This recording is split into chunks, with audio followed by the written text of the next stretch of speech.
Hello everyone, this is एहसान from unique academy MGM. आज हम लोग जा रहे हैं देखने यूनिक प्रभाव पार्ट 5। अगर आप इस वीडियो पर नए हैं और अगर आपने पार्ट 1, पार्ट 2, पार्ट 3 और पार्ट 4 इस प्रभाव्स का नहीं देखा तो जाकर प्लेलिस्ट में जाकर सर्च कीजिएगा। प्लेलिस्ट में प्रभाव्स का एक होगा, उसी में अंदर जाकर सारा वीडियो होगा, आप देख लीजिएगा। और नए हैं तो चैनल पर सब्सक्राइब कर लीजिए चैनल को, और इससे क्या होगा कि आपको जब भी हम वीडियो जो अपलोड करेंगे आप तक पहुँच जाएगा। ठीक है, तो ये प्रभाव्स मतलब होता है कहावत। ठीक है, कहावत जानते हो जो आए दिन है हमारे घर में दादी जो है, पापा हैं, मम्मी है, बोलते हैं कोई बात पे, या खुद हम बोलते हैं, लेकिन उसका इंग्लिश क्या होता है हमको नहीं पता होता है, उसको इंग्लिश में क्या बोलते हैं। आज वही हम लोग सीखने जा रहे हैं। और ये ऐसा प्रभाव से जो आपका कॉम्पिटिटिव का अगर तैयारी कर रहे हैं आप स्टूडेंट्स हो तब भी काम आएगा।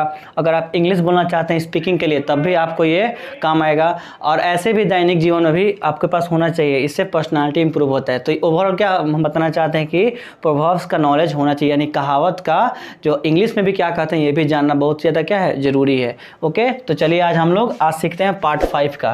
तो पहला क्या है, देखिए, जो गरजते हैं वो बरसते नहीं। पहला क्या है जी, जो गरजते हैं वो बरसते नहीं। ये तो आपको पता हो कब बोलते होंगे। जैसे मान लीजिए कि ऐसे नॉर्मल बताया गया था कि जो ऐसा कभी कभी देखिए बादल आता है और पूरा गरजता है, थंडरिंग करता है ना, लेकिन कभी देखिएगा वो बारिश नहीं पता। तो हम लोग हंस के बोलते हैं कि बस गरज रहा था लेकिन बरसा नहीं। आम जीवन में क्या होता है कि कोई ऐसा इंसान है जो बस केवल डिंग हाँकता है, हम ये कर देंगे वो कर देंगे, मतलब होता नहीं है कि पूरा दिखाएगा पूरा गरजेगा, लेकिन रियलिटी में वो कुछ करता नहीं है ना जी। करने वाला बोलता नहीं है, वो कर जाता है। वो सेंस में इंग्लिश में कैसे बोलेगा उसको, तो देखिए, barking dogs, barking dogs seldom bite. अब देखिए इसका मीनिंग समझिए।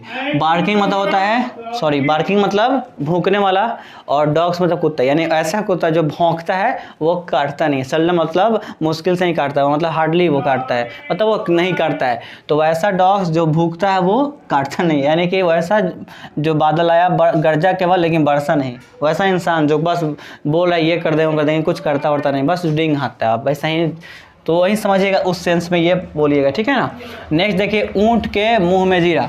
अब बहुत ज़्यादा आपको भूख लगा है, 2 टाइम से खाए नहीं है, और आपको फिर 1 रोटी ही मात्र दे दिया जाए वहाँ पे, तो सोचिएगा कि ये क्या हो गया। लग रहा है ऊंट के मुंह में, ऊंट कितना बड़ा होता है, उसको जीरा दे दीजिए, उससे पेट भरेगा। यानी कि उस सेंस में बोलते हैं ऊंट के मुँह में जीरा। ठीक है ना। तो ये क्या बोलिएगा, अ ड्रॉप, इसका इंग्लिश में क्या बोलते हैं, a drop in the ocean. Ocean मतलब महासागर, और ड्रॉप मतलब एक बूंद। तो उतना बड़ा जब आपका है, समझ रहे हैं ना, ये ओशन, और उसमें एक बूंद से कोई फ़र्क पड़ने वाला है ना, भी रहे या ना, कोई दिक्कत नहीं है। वही हाल होता है कि ऊँट के मुँह में जीरा डालिए तो उससे क्या है, जीरा समझते हैं ना। तो ये सेंस में हम लोग बोलते हैं, बस इंग्लिश इसका याद रखिएगा। नेक्स्ट देखिए, डूबते को तिनके का सहारा काफ़ी, यानी कि वैसा इंसान जो डूब रहा है, तो कहा नहीं आता कि बहुत ही ज़्यादा, समझ कीजिए कि किसी मुसीबत में आप है, डूब रहे हैं, सपोज कीजिए, वहाँ पे आपको थोड़ा सा कोई आगे हेल्प कर दिया तो आपको बहुत लगता है ना जी।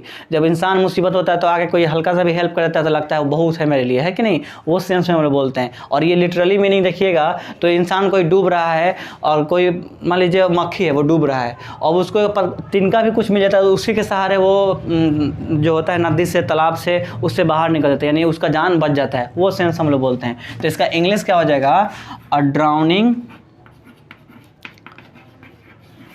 देखिए स्पेलिंग मिस्टेक हो गया है, DROWN होता है, NING। A drowning man catches a straw. Okay, अब देखिए, ड्राउन मतलब भी डूबना होता है, और सिंक मतलब भी डूबना होता है। 2 मीनिंग होता है, एक सिंक या ड्राउन। तो ड्राउन बोलते हैं इंसान को डूबना, और सिंक बोलता है कोई वस्तु का डूबना। ठीक है ना, याद रखिएगा। ऐसे बता देते हैं आपको, एक सिंक मतलब भी डूबना होता है। ठीक है, तो ये सिंक होता है किसी वस्तु का डूबना, सिंक मतलब भी डूबना होता है, और ड्राउन मतलब भी डूबना होता है, तो ये इंसान का डूबना होता है। तो इसलिए मैन है तो ड्राउनिंग है। और कैचेज अ स्ट्रॉ, तो यानी कि स्ट्रॉ वैसे बोलते हैं कोई पुआल को, तिनका को। ठीक है ना, कैच मतलब पकड़ना, वो सेंस हो गया। तो ये मीनिंग हाँ उम्मीद करते हैं आप समझ गए होंगे। नेक्स्ट देखिए, लालच बुरी बला। बला मतलब सबसे बुराई, और कोई सबसे बुरी बात है इस दुनिया में तो लालची इंसान। लालच अगर आपके अंदर है, आपके अंदर कोई अगर मान लीजिए लालच पनप रहा है, चोरी करने का मन कर रहा है, तो वही है लालच। तो सबसे बुरा बला, यानी कि सबसे खराब गुण आप में वो पल रहा है, उसको जल्दी से हटा दीजिए, क्योंकि वो बहुत बुरा होता है। अब इसका इंग्लिश में हम कैसे बोलेंगे, देखिए, सॉरी यहाँ पे थोड़ा नॉइज बहुत ज़्यादा हो रहा है। ठीक है ना। अब देखिए, नो वाइस, वाइस मतलब क्या होता है, बुराई, लाइक, ये कॉमा है, एवरेज, एवरेज मतलब लालच। तो कोई ऐसा बुराई नहीं है, किसके जैसा है, लालच के जैसा। उसी को बोलते हैं कि लालच बुरी बला होता है, ठीक है ना। ये देखिए, ऊंची दुकान फीकी पकवान, देखने में बहुत बड़ा रेस्टोरेंट है, होटल है, लग रहा होगा उसके अंदर बहुत अच्छा अच्छा खाना मिलता होगा, है ना जी। और जब अंदर जा रहे हैं तो ना स्वादिष्ट खाना मिल रहा है और ना ही बहुत महंगा महंगा, तो हम लोग क्या बोलते हैं, बस ये नाम का ही है, नाम ही ले है, हम बोलते हैं ना नाम ही ले है, यानी कि बस उसका नाम है, पकवान है उसका, जो पकवान समझते हैं ना, आप समझ गए होंगे, ये जो घर का जो खाना होता है पकवान बनता है। तो यानी कि जो दुकान है वो तो ऊंचा है, नाम उसका बहुत ज़्यादा, लेकिन उसका पकवान फीका है। फीका का मतलब बस कोई उसमें टेस्ट नहीं है, बस कोई उसका नाम नहीं है, ठीक है ना। तो इसका देखिए क्या होता है, great cry little wool. Okay, next one is जैसा बाप वैसा बेटा। अधिकतर देखा गया है कि आपका जिस तरह से पेरेंट्स है, आपका जिस तरह माँ बाप है, उसका इफेक्ट उसके बच्चे पे पड़ता है, जरूर उसका प्रभाव पड़ता है। यानी कि जैसा बाप रहा वैसा बेटा। बाप का जिस तरह से सोच है, ऐसे लगभग केस में, कोई कोई केस में होता है कि मान लीजिए बेटा हाथ से निकल जाता है, वो आपका बात नहीं मानता है, या बेटी हाथ से निकल जाती है, आपकी बात नहीं मानती है।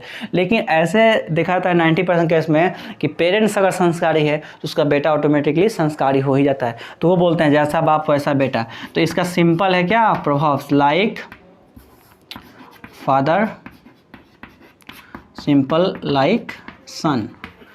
लाइक मतलब ऐसे भी जैसा होता ही है, तो ये तो ऐसा ही याद हो जाएगा आपको, लाइक फादर लाइक सन। नेक्स्ट देखिए, अंत भला तो सब भला। स्टार्टिंग कैसे हुआ है आपका, आगाज कैसे हुआ है उतना मायने नहीं रखता, अगर आपने अंजाम उसको अच्छा दे दिया, ठीक है ना, तो सब चीज़ मतलब समझिए कि वो मिटा देता है। यानी कि जो भी बीच में दिक्कत हुआ होगा, यानी कि शुरुआत में आपने लाख स्ट्रगल किया, आपने स्ट्रगल किया, लेकिन अंत अच्छा हो गया है ना। अंत में सपोज कि एक स्टूडेंट है, उसको जॉब लेना है, बहुत तरह का डिफ़िकल्टीज आया लाइफ में, कोई प्लेजर नहीं था, आनंद नहीं था, किसी तरह से वो समझिए कि अपना उसको डेस्टिनेशन पहुँचना था। लेकिन जब उसको मिल गया ना, सपोज कीजिए उसको जो जॉब मिल गया, तो जितना भी स्ट्रगल किया होगा ना, वो सब लगेगा कि हील मैंने भर गया, समझ रहे हैं ना, वो घाव भर गया, वो उतना नहीं दिखेगा। क्यों, अंत उसका अच्छा हो चुका है, ठीक है। तो याद रखिएगा, all is well that ends well. जिसका अंत अच्छा हो गया, समझिए कि सब कुछ अच्छा है, ठीक है। जले पर नमक छिड़कना। अब सपोज कीजिए कोई इंसान अंदर से ऑलरेडी, अब ये तो लगभग हर गांव में, हर घर में ये बोला जाता है, जेलसी के अनुसार चलता है लोग। एक तो ऑलरेडी टेंशन में आप हैं, उसी पे ऐसे कोई ताना वाला बात बोलता है, लगता है कि जो आग में नहीं हो गया, पेट्रोल लिए तो और आगे बढ़ गया, उसी तरह से होता है। उसका गुस्सा है, ऐसे कुछ बोल दिए और गुस्सा फायर हो गया, तब होता है। यानी कि इसका इंग्लिश हो जाएगा to add insult to injury. Okay, ये ध्यान रखिएगा। हमारा 9th वन है, अंधों में काना राजा। अब ये कब बोलिएगा कि सपोज कीजिए सारा, मतलब सपोज कीजिए कि वहाँ पे सपोज कीजिए 10 लोग हैं, ठीक है। अब 10 लोग हैं तो सारे लोग अंधा है, 9 लोग अंधा है मान लीजिए, और उसमें से एक है जो इंसान वो काना है। काना मतलब बोलते जानते हैं ना, जो थोड़ा बहुत दिखता है एक आँख से उसको, या सपोज कीजिए आप समझ सकते हैं काना किसको बोलते हैं।